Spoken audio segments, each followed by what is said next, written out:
There has never been a more conscientious generation of consumers, with millions now seeking out clothing that is fair trade and sustainable. Waves are being made in the sustainable fashion industry. Let's find out more. I do think sustainable fashion is a worthy topic of society, and I think it is being talked about more, and I think increasingly it's going to become talked about more and more. I think we're at the early days of education and consumer understanding, and I think that could come a lot more through school and colleges, but working with a lot of millennials on the magazine, I see a real generational shift change in attitudes towards the environment and consumption and how they consume. So I think that process is naturally occurring. There certainly has been a huge influx of amazing, especially young designers coming onto the market, creating some really interesting and innovative products.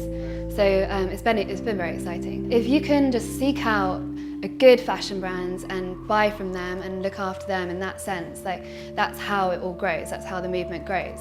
And there are so many innovators on the ground that it's just all it takes is one purchase and the next purchase, and suddenly the bigger brands are sort of taking notice. When I launched Pozu 12 years ago, hardly anyone else produced sustainable shoes.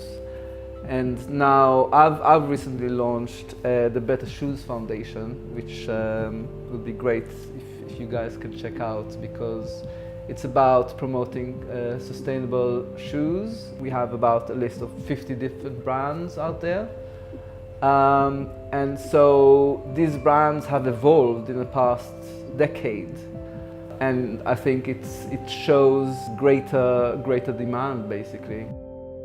I was 22 and I realised that a lot of streetwear, denim, sneakers were made in sweatshops, and I didn't want to be a part of it. So I started People Tree really as a response to that. Being a consumer, not being able to find anything that looked fashionable, attractive, so I started designing my own range of clothes. Well, I think the first thing for consumers to do is to slow down.